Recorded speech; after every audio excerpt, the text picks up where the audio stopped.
This morning we're featuring Representative Sam Graves, Chairman of the House Highways and Transit Subcommittee. Hopefully many of you have attended our events in the past, but for those of you who haven't, BGOV regularly hosts conversations that explore the regulatory, legal, and legislative implications of important issues in Washington, like transportation and infrastructure. Today, my colleague, Shaun Courtney, is going to lead a discussion with Representative Graves about our current transportation policy priorities and what's to come. And for those of you who are tweeting from the event, we will also be live tweeting. I've been told the hashtag for today is hashtag BGOVInsight, INSITE. And with that, I'll hand it over to my colleague, Shaun Courtney.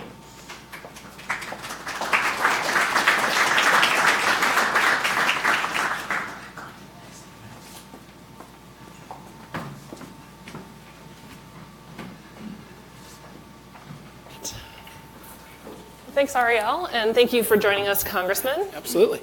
So I know you are the chairman of the House Highways and Transit Subcommittee, but you're also a licensed pilot, Yes. which has got to be hard to maintain all those hours while you're also keeping a busy congressional schedule. So I'd certainly be interested to hear how you manage to squeeze it all in, but also want to know how that experience plays into some of your legislative expertise and priorities. Well, it obviously plays in from the standpoint of, at least with the FAA, I'm not only a user, but I operate within the airspace every single day, and I'm an ATP, an airline transport pilot. I've never flown for the airlines. I actually do air shows, and my team and I, we do air shows all over the country, so we're traversing the country all the time. So it gives me a lot of insight into, how the FAA deals with, folks that use the airspace, how the folks out there that obviously have aircraft or pilot issues or whatever the case may be, certification issues. I operate in that world all the time, and it gives you a lot of insight on how the FAA interacts with the customer,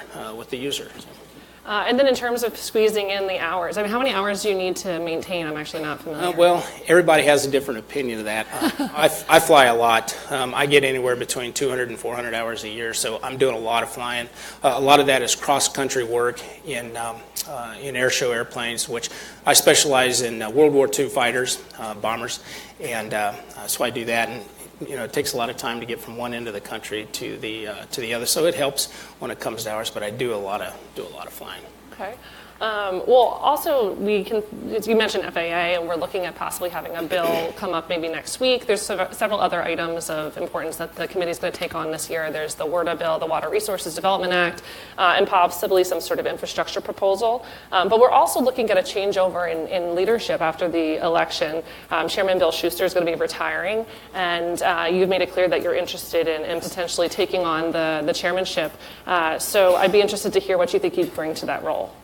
Well, my experience in the transportation industry, my passion in the transportation industry, then you couple that with my vision for some of the issues that we're facing. And obviously, some of the biggest things out there is how we incorporate the vast amount of technology that's coming at us very, very quickly, and then how we solve trust fund issues, the Highway Trust Fund being the number one issue out there, and how we move forward with funding the Highway Trust Fund and trying to capture those dollars that right now aren't being paid into the system. So, and I have some ideas about that. But I want to, as I talk to my colleagues over the next few months, I'm going to be, letting them know what my vision is, what I want to do, how I see the committee moving forward, and how we move forward on many of these issues.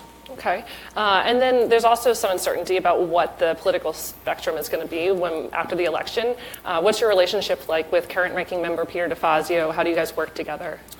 Peter and I get along great, and that's the nature of the committee anyway. The House Transportation Committee is a very bipartisan committee, and we're very proud of that, and we like to make sure that continues forward. It doesn't mean we get along on every single issue out there, but we tend to be able to work out our problems and be able to move forward. And Peter's a good guy to work with, and we all have our idiosyncrasies, but Peter and I are able to work together and work through them, and we get along good. Okay. All right. Well, so as I mentioned, we have the FAA bill probably coming up for a vote next week. What are some of the legislative highlights you think that this bill achieves for the aviation community? There's a lot of stuff in there. The biggest plus with the FAA reauthorization is it's a long-term bill, and the FAA hasn't had that in a while, and that also means for airports out there, they're going to be able to plan further into the future when it comes to these projects. But there's a lot of things in there. Obviously, plus up for AIP, the Airport Improvement Program, which is what takes care of our smaller and medium-sized airports. There's hangar use stuff in there. There's some changes to Part 91 when it comes to all makes and models going back to that language. There's aircraft certification or equipment certification. That's one of the cornerstones in the bill, and something that we have been working on. Aircraft registration is in there. So there's a lot of stuff in there, and one of the biggest parts of it too is making sure Next Gen continues to be funded and move forward, and we want to get it back on track and finished and incorporated completely into the system. So there's a lot of work to do in FAA. Do you think you're going to be offering any amendments to the bill in the coming days? Personally, obviously we've got the manager's amendment, which has got a lot of this stuff in it, a lot of the important things. There's going to be a lot of amendments offered. I have a couple of things that we weren't able to incorporate into the final version. They're really non-controversial, but for the most part, I've got everything that I've pretty much been working on and working with the industry on, and then we'll obviously be watching those amendments too that are going to be trying to pull many of those things out or add some things that just simply don't belong. So I'll be working the floor from that standpoint, trying to obviously protect the bill. Right. Do you have any concern that any of those amendments might keep it from proceeding? Or I really don't. And there will be some amendments that are offered that really have nothing to do with FAA, and we're going to have to keep those off as well. But I don't foresee any real problems, to be quite honest with you. Now that we've got one of the more controversial pieces when it comes to ATC, the overall ATC plan out of the bill, then that should grease the tracks for, so to speak, for everything that we have. Right, and so ATC was a spin-off proposal that was ultimately dropped by the chairman, and you had previously not supported it. Then this time you came around because you felt that he did enough to support general aviation. So do you think that the general aviation community can still expect positive things from this bill, or do you think? Absolutely. Everything in there, in fact, all the stuff that I mentioned is very positive. Most of it actually has come from the GA community and my experience. We've got a little issue in there dealing with TFRs between air shows and sporting events that we hope to be able to get fixed. That's something that came about from grassroots, from the GA community, and something that we have seen, and it's something that needs to happen. So that's just a small example of so many things out there that we've got in there for GA. And I'd venture to say, the vast majority of the changes, 70% of the changes in there are GA related. And then we're expecting some drone elements. There were already some in there, but because the bill was written a year ago, and that's a very quickly developing industry, are there any items that we should be keeping an eye out for? Well, obviously it is a very quickly developing industry, and it's an industry we want to foster, and we want to do everything we can to not prevent it from moving forward. The commercial aspects or opportunities are just incredible. But we have to figure out how we implement them into the airspace. One of the things we've done is brought the UAV community on board with the GA community. When it comes to the GA caucus, we want to be very proactive about trying to prevent anything from happening. The thing that I worry about more than anything else is there being an accident, and then Congress does what it does worst, and that is swing the pendulum far too far to one side, and then we have to recover that and come back to some sort of equilibrium. If we can hopefully come up with some proactive measures to try to prevent anything from happening, and incorporate that technology, and then we're in a much better place. But it does worry me.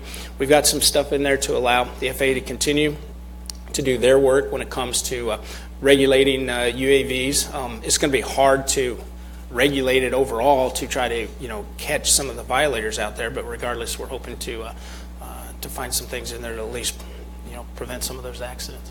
Well, and the FAA is expected to be announcing their pilot program on drones as well in the coming month or so. Have you been in contact with the Secretary's office with your thoughts on that? Or? I have, and we're going to try to let that play out for a while too, before Congress gets in there and starts legislating specific changes. Let the FAA do their work, and there may be some things that we'll have to tweak later on, but for the most part, we'll let the FAA move forward. Great. Well, one thing about the FAA bill is that it's been suggested it might be part of a broader infrastructure proposal, that we would see it wrapped in as a series of bills. I guess the first question is that what you are still expecting, that if we do infrastructure this year, it will be a series of bills? And second of all, in addition to FAA, what else might be lumped in there, I guess? Well, and leadership, obviously, as you pointed out, they wanted to do a lot of smaller bills instead of one big giant bill. And the president's kind of walked back a little bit on that as well. We've got $20 billion kind of as a down payment, I guess you might say, in the omnibus moving forward on the $200 billion that he wanted to leverage into the bigger picture. I don't foresee us doing anything until the end of the year or possibly the first part of next year. Being as that, the reality is we've got an election year coming up. We've still got a lot of stuff in transportation in terms of FAA and WRDA before the summertime. And so, I think personally, I think it'll end up being a lot of stuff that we do. For instance, in WRDA, there's a lot of things outside of transportation that are in the infrastructure bill, like water systems, sewer systems, rural broadband. That'll be in the farm bill, which we've got coming up. So a lot of this stuff, I think, will ultimately be pieced out, and we may not have that big giant package that we're looking at. And it also helps in terms of funding some of these things too, to kind of drill into the specific aspects and costs of some of the programs rather than have a big giant package. Well, so where do P3s come in there? That was one of the things that the president was saying was important to him, and that he wanted to see, and the Department of Transportation has been focusing on that too, wanting to support projects that are coming to them that have a significant private investment and state-level investment. So how do you see some of those elements of the infrastructure proposal being packaged into current legislative items? So P3s are, and the president's still very interested in P3s, and depending on what new programs that we put in there, what the match is going to be on some of this money that's going to be accelerated. Some of your municipalities, states, political divisions, whatever the case may be, they're going to get pretty creative when it comes to figuring out, how they might be able to leverage that private investment and be able to capture some of those federal dollars. And so, now the interesting part is a lot of states don't have that authority. I'd venture to say that, given the fact that if we've got money out there available, they're going to figure out how to tap into that and be able to fix that authority. But I think P3s are going to play into this. I think it's a very much a big part of the way of the future. It's a huge opportunity when it comes to funding some of our infrastructure problems, and we've got a long ways to go just funding the federal side of so many of these. You go back to the original highway bill and how we're funding that, which I mentioned in the beginning, moving forward. But when we get to the point where we are fully funded, that's a pretty tough order. If we really talk about all of the roads and bridges that have to be replaced, there's a lot of dollars out there that's going to take, and we may not get all the way to that point. So P3s are going to play an important role. And the president's obviously, he likes it, the idea. A lot of members in Congress like the idea of having that private investment. Do you anticipate that becoming part of a surface transportation bill, and next year, basically, whoever, regardless of who's in charge, that's going to have to be negotiated? Because I believe then the bill current authorization expires in 2020, so 2019 will be the time to kind of start going through that and holding hearings and meetings. So, I'm interested to hear what your priorities are for surface transportation bill next year, and also whether you think P3s will be part of that. P3s will be a part of it for sure, and obviously the priorities are going to be, and we're actually starting to take a look at what we do in terms of funding the trust fund moving forward. Everything's on the table, all options, whether that's tolling, which I'm not a big fan of. I don't like paying for something twice. But VMT is on the table, gas tax is on the table, even a tire tax is on the table. Everything is on the table. And you have a lot of people out there that think that, and it probably makes sense, that right now it's just the easiest way to do it is to do a gas tax increase of some kind, or index it in some way, which we're going to spend a lot of political capital to do that. And then we're going to have to turn right back around eventually and spend that political capital again to try to replace it, because the gas tax is going away. We simply have more and more vehicles on the road that don't use gas. They're electric, or they're hybrids, or they're using natural gas, propane, whatever the case may be. And so those vehicles are not paying for the road at all, for their use of the road. So we have to recover those dollars. So if we're going to spend a lot of political capital, I think we ought to move into VMT, figure out how to do that so that it works for everybody, figure out how to do it on the go. That's one of the nice things about gas taxes. You pay at the pump instead of having, you can't saddle a family with a transportation tax at the end of the year. It's just too hard for a family to be able to do that. You have to be able to do it on the go. And the technology out there is going to solve that problem. And so I think we need to be looking towards the future rather than trying to patch together something that is so regressive. It gets worse and worse and worse every single year because fewer and fewer and fewer vehicles are even paying it.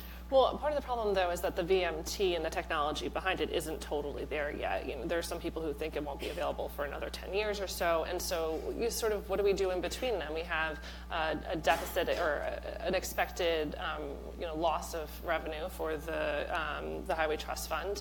It's going to face a shortfall, and then there's also not a technology to replace the gas tax. And so what do we do in the meanwhile?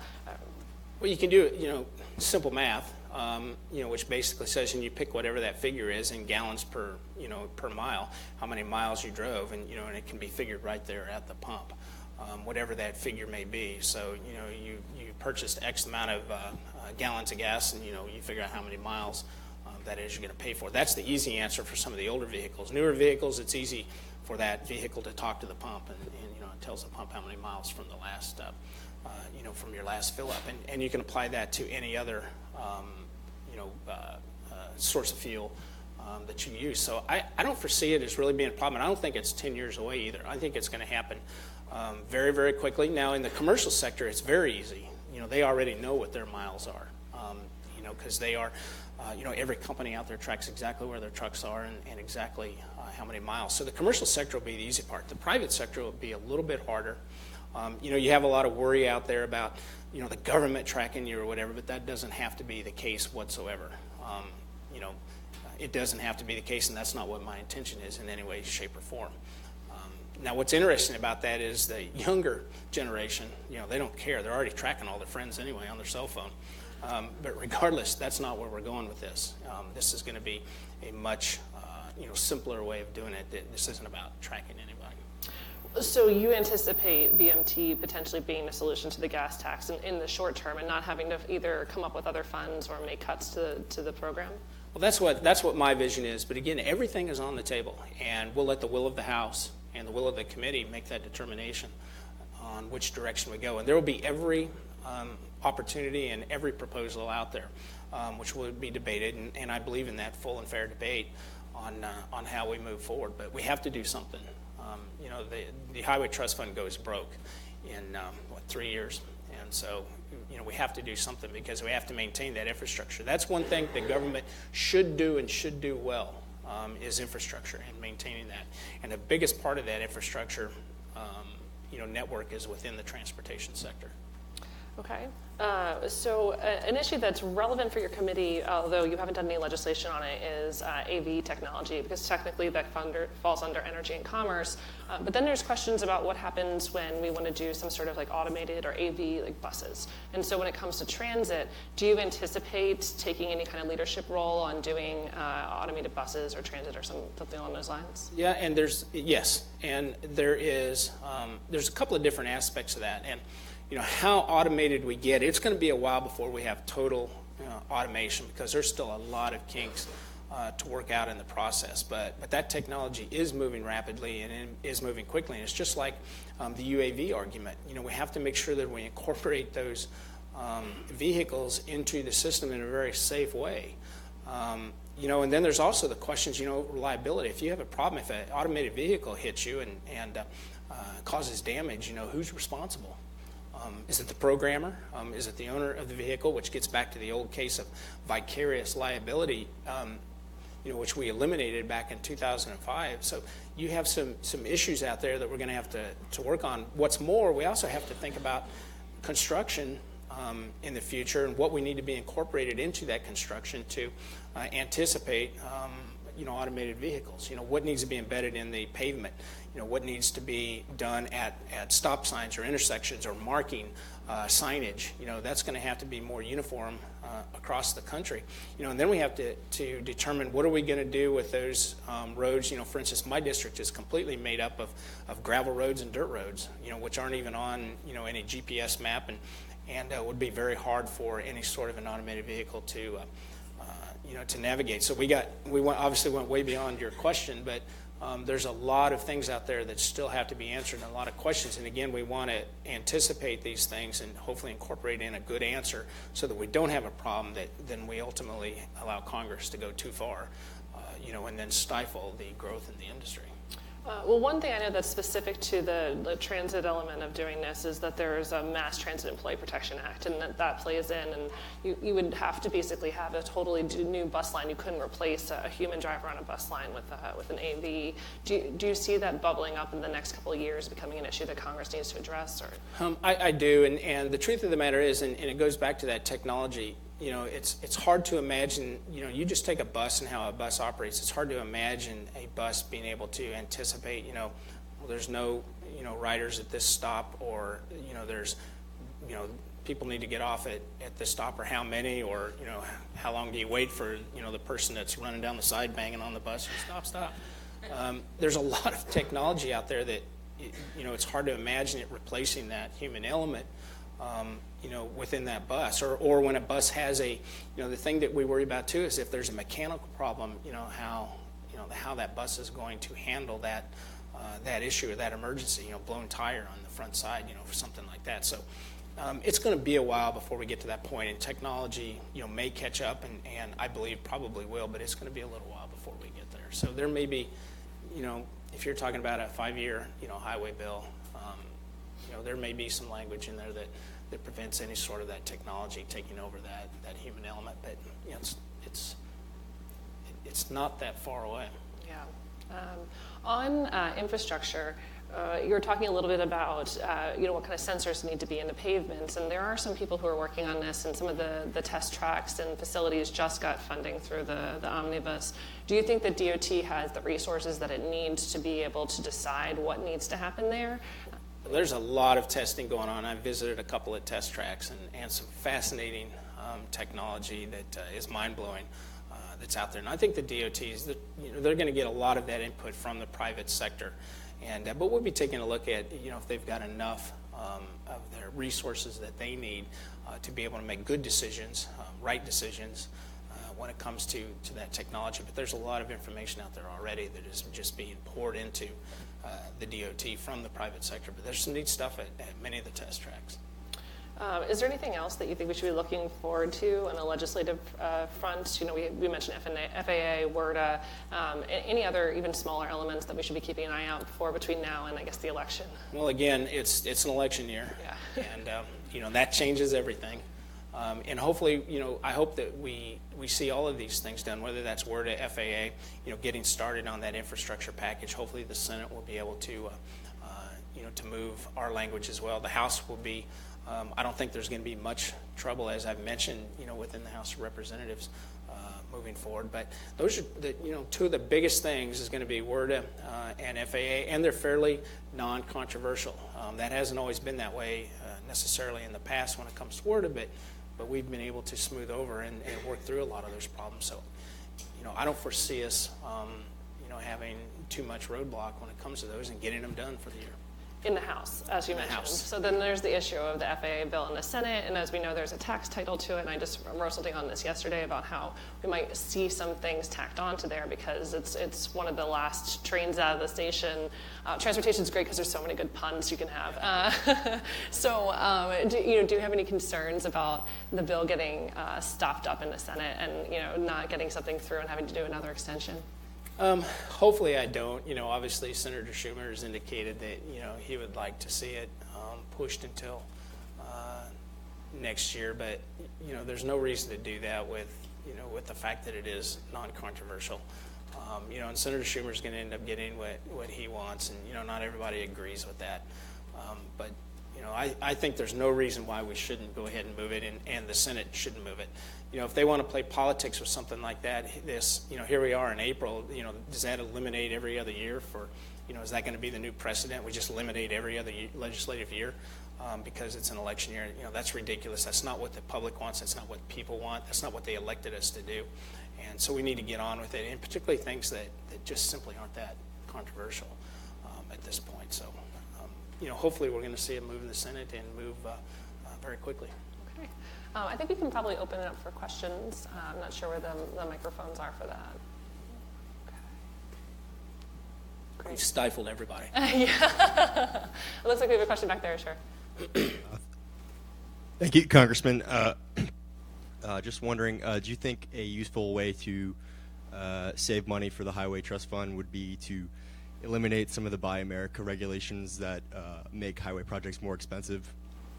To be quite honest with you, though, Buy America, I think it's actually it's good for us. I mean, this is America, and this is, you can say that's political or not political, but I don't have a problem with using as many of our U.S. products, U.S. contractors, U.S. workers, doing a lot of these infrastructure packages, and we can compete with anybody else. And that gets into trade issues as well, and some of the things that are coming up. And I'm a huge free trader, but I believe we can compete, and I like having Buy America provisions in there. So I don't think you would ever be able to. There isn't let's be realistic. There isn't a politician out there that would vote against Buy America. I mean, it's just not going to happen. So let's be realistic and move forward and make it work. Go ahead. Mr. Chairman, thank you. You mentioned at the top having your ATP. Some people in Washington would make you believe that there's no pilot shortage because there's plenty of people like you with ATP that could get into a commercial cockpit tomorrow.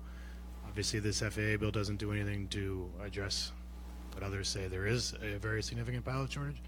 How do you feel about that, and what do you see for the future if we're going to be 5 years before our next FAA bill?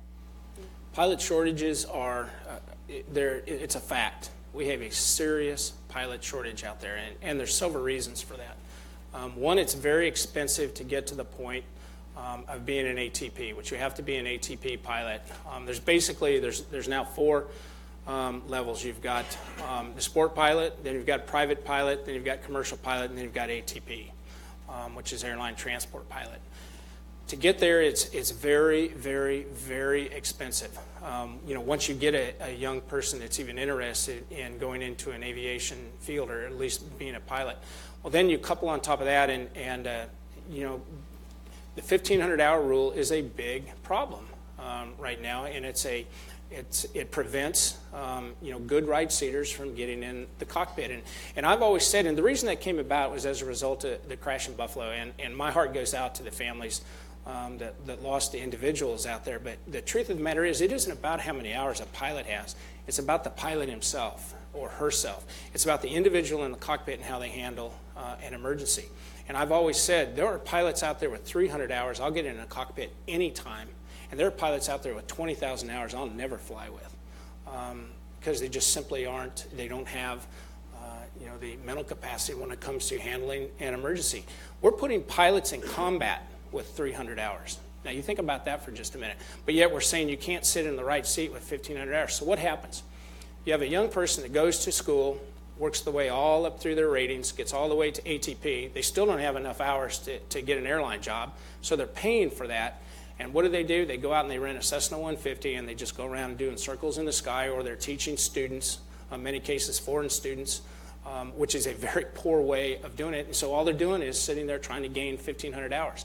I would rather have them in the right seat of that plane, learning from a very competent captain in the left seat, and just grabbing onto all that experience and all that skill that left seater has. Now, that doesn't mean we go back to 300 hours, but I personally think we ought to cut that to 700 hours and get more of those individuals in the right seat, learning from this vast amount of experience before we lose it in the left seat. So that's a personal opinion. I know there's a lot of emotion, unfortunately, in a lot of these arguments. It's about emotion more than it is about reality, but we've created a huge pilot shortage out there. Now, there's also some things, that we can take a look at too, and that's, pilot compensation, making sure that these pilots are paid, what they need to be able to take care of, their bills and what it costs them, and a lot of them get started in the regionals, and that's where some of the, some of those issues lie. But a lot of the airlines, they're now taking it upon themselves, though, to track a lot of these kids and help them with, those costs, and at least, signing a contract to work with that particular airline, for at least, X number of years. But there's a lot of problems out there, and pilot shortage is one of them, and it's a serious, serious problem. We have to get those kids, capture them, want them to get interested in aviation. That doesn't necessarily mean a pilot either. That can be a mechanic or a technician, whatever the case may be. But then we have to be able to get them to the point where they can get a job and be able to pay for that vast amount of schooling that it took to get to the point where they are. Well, you'd offered an amendment initially on the 1,500-hour rule and then wound up withdrawing it at the request of the chairman during markup back last June or July, whenever it was. But Senator Thune has a similar amendment that he's suggested he might drop, but I think he's using it as a little bit of a negotiating tactic. So absent either of those actually making it into a bill, do you think that there are other venues or areas where we can kind of try to fix this problem? There are, and we can also take a look at how hours are counted.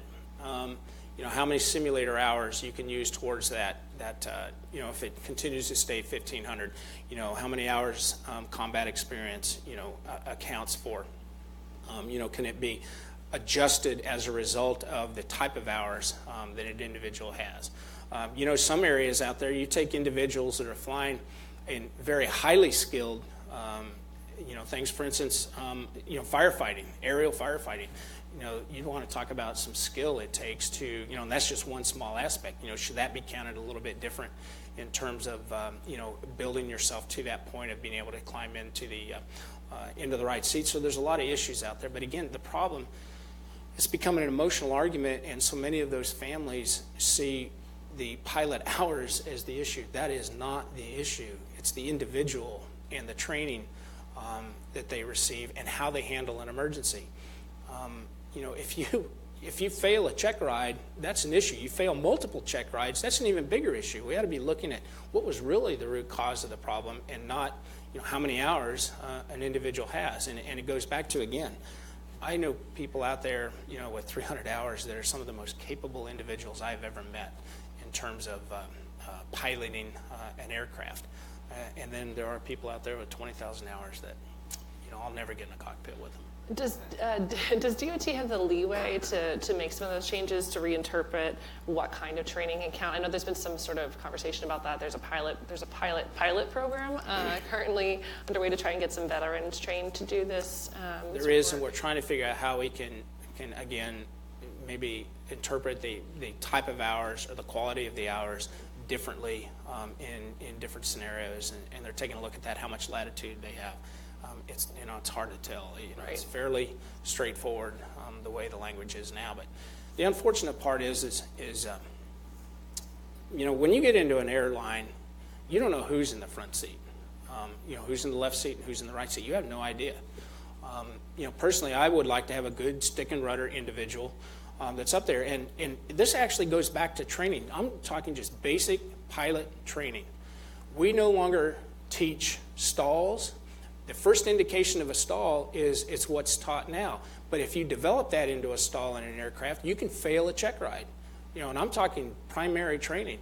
We no longer teach spin training anymore, which, what is said, at least by the FAA, was we want to teach them never to get into a spin. Well, that's all well and good, right up until you get into a spin, and you don't know how to get out of it. And so this applies to everything, just basic stalls. I think we need to think about what we're teaching individuals when it comes to that initial training, which is where you ingrain your whole thought process in aerodynamics. I don't care if it's a 747 or a Cessna 150. They have the same aerodynamics, the same properties that lift that aircraft, and they all stall. Everything stalls. So let's think about how we're training and not change that training just for the sake of changing it. And so I have a real big problem with that, and it's something I think we need to take a real hard look at. Do you have any other questions? Looks like there's one back in the corner here. Hi, Congressman. So I wanted to go back to the funding of the Highway Trust Fund. You had a representative from the Colorado DOT in, a month ago, and they talked about how they're testing different road usage plans. What was your takeaways from those plans? What is the committee, what are their thoughts on that? Well, we put $100 million in the last highway bill for testing, and we're seeing some fascinating stuff coming out of that. Oregon and, in fact, I think there's a compact. Oregon, Washington State, and California, at least part of California, are working on this. You've got Missouri's actually a part of this, and we're seeing some fascinating stuff that's coming out now on how you would implement various, and we're seeing some creative aspects too when it comes to funding, funding the next highway bill. And I'm anxiously awaiting what a lot of these states, what their final determinations are, because that's going to play into it as well. And when I said everything's on the table, everything's on the table. I'm not set on any one particular thing. The committee's obviously not set on, but we're going to take a look at what the states have found out in many of these pilot projects, and that's what we're learning right now. We're going to start bringing those states in and listening very closely to what they're saying and the problems that they're running into and the pitfalls and then the positives as well, and we'll use that to incorporate into whatever determination we come up with. There's a question at this table back here. Congressman, appreciate what you're doing. Two questions kind of for you. One is states are trying to plan their transportation plans. In North Carolina, where we live and operate, fleets are tight. Trucker hours are very tight. We're losing a lot of hours in congestion of just sitting there.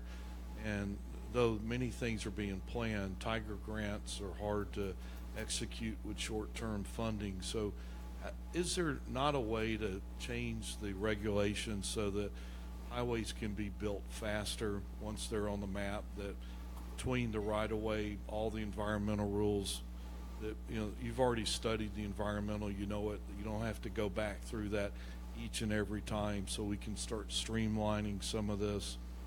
And to the other part of this is the ports have a problem where the Army Corps of Engineers no longer are keeping the waterways the correct depth. So states, North Carolina again, is having to fund just to dredge and keep the port open.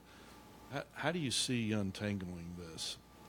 Well, obviously the president's priority is to reduce a lot of that regulation and be able to build, in all aspects of infrastructure, be able to build much quicker. In the House, even in the last highway bill, we moved that direction a little bit, depending a little bit more on the states when it came to some of that regulation and less on the federal government. You're going to see more and more and more of a movement in that direction. It's ridiculous when you have a project out there that you can't even turn a shovel, until after 2 years, when the price continues to escalate, continues to go up, just because of the studies and the environmental issues that have to be walked through, or the lawsuits that are filed as a result of that. And it's ridiculous. It really is. That time of being able to come to a concept and be able to implement it almost immediately, we have to get back to that. The Corps of Engineers, what's fascinating about the Corps is, and a lot of this has come about as a result of removing projects out of these project bills, like WRDA, the highway bill. Whereas members of Congress making those decisions in their districts that know exactly what needs to happen and what doesn't need to happen, when we transferred that authority to the administration, regardless if it's a Republican or Democrat, that means that bureaucrats are going to be making the decision on how those dollars are spent. And that's exactly what's happening with the Corps. Rather than you're looking at ports and making sure those ports are open and prioritizing those dollars, or inland waterways. The Mississippi River, one of the most important transportation conduits that we have in the nation, and we're struggling to maintain the locks and dams system, being able to get barges up and down that river, because the Corps has chosen not to prioritize those dollars, and they would rather put them into habitat reclamation or into theoretical changes to protect the pilot sturgeon or the piping plover or whatever bird's on the list this week, which is frustrating from that standpoint. We have to get back to prioritizing those dollars in terms of what we need to do to take care of transportation. The Missouri River, another great example, and the master manual on how the Missouri River is operating. We had a court case that found last month that the Corps of Engineers was complicit in the floods, in 5 floods on the Missouri River, excluding, I think, the 2011 flood as a result of their management of the river. We have to take habitat reclamation back out of that master manual and put navigation and flood control back in as the #1 priorities, and that will change things such as that. Ports are no different, absolutely no different. It's exactly the same thing, and we have to get back to the core, and what priorities are in terms of people, rather than priorities based on something else. That doesn't mean we completely walk away from some of the environmental aspects, but we can coexist. This doesn't have to be at the detriment of individuals and moving goods and services in and out of our ports, which are vitally important. Subcommittee Chairman Garrett Graves, has got a proposal on the table right now to pull the Corps of Engineers out of DOD and move it over to the Department of Transportation. In fact, there isn't a single member of Congress, Democrat or Republican, that can't give you a Corps of Engineers nightmare story in their district. It is absolutely bipartisan issue with the Corps of Engineers, and they just trip all over themselves when it comes to learning how to deal with Congress, and it's going to come back to bite them, and we have to get our arms around the Corps and bring them back underneath what the true priority issues are, and that is solving these issues for people. I have a question over here. Yes. Great comment on priorities. But you mentioned the problem with having bureaucrats make priorities rather than Congress. Hearing more and more members talk about that, if there's any hope for earmarks coming back and letting Congress actually prioritize. And I'm a big believer in this. And we have earmark reform, and what I said at the time, earmark reform is transparency. Make it transparent. If somebody's got an earmark, make them stand up and defend it. But when you have, let's talk about project bills. Highway bill, it's a project bill. Trust fund, WRDA, project bill. Everything. The nice thing about aviation, transportation, whether it's aviation, highways, WRDA, whatever, we still have true trust funds. We have trust funds, and those dollars go to transportation projects. So you take the highway bill, those dollars are going to be spent. It's not like we're saving money by having, earmark reform or preventing Congress from being able to do earmarks. We're not saving money. The money's going to be spent. The only difference is Congress has walked away from our authority, and we've given it to an administration, to bureaucrats that are not elected, they're not held accountable by anyone, and they get to make the decision on how those dollars are spent, rather than members of Congress who understand their districts and are able to make those determinations along with, and every one of us does it different. I remember working with my state DOT and working with all of my political subdivisions and counties and everybody, trying to figure out what are the priorities in my district and work together and figure those out. That's the way it should be. It should be done, and I know members of Congress are getting frustrated by that. In terms of other, earmark reform, let's have it. Let's make it transparent. Let's make it so it can't be dropped in a conference report. If it's not in the base bill, then it doesn't get in the final version. Just don't allow it to be dropped in a conference report.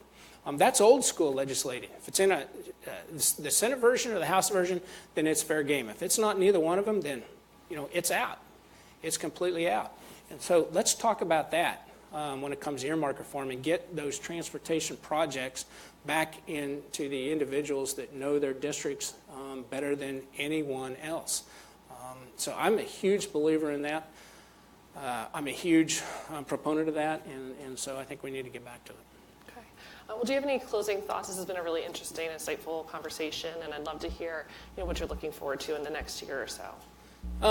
There's a lot of things. We obviously have a lot of work to do. I'm looking forward to being able to complete that, having long-term fixes, like FAA reauthorization, having a nice long-term bill that you can count on, that states can count on from that point forward. I'm looking forward to, obviously, the election and getting through that process, and then, the chairman's race and hopefully the chairman's race, if we stay in the majority, which I do believe that we will, and talking to my colleagues. But the biggest thing is just looking at the future of transportation. There's so many opportunities out there. We haven't even touched on rail and pipelines. There's so many aspects to transportation, moving goods and services. Everything in this country moves. People, goods, service, everything moves. And we are a nation that is on the move with various, multiple modes of transportation. In fact, I would venture to say that, we are the leader in the world in terms of just about everything out there. So I think the future is exciting. Technology is incredible that's coming our way, and I want to be a part of that and be a part of that vision and move us in that direction. Okay, great. Well, thank you so much for coming out today. Really appreciate it. And thank you to everybody for your questions.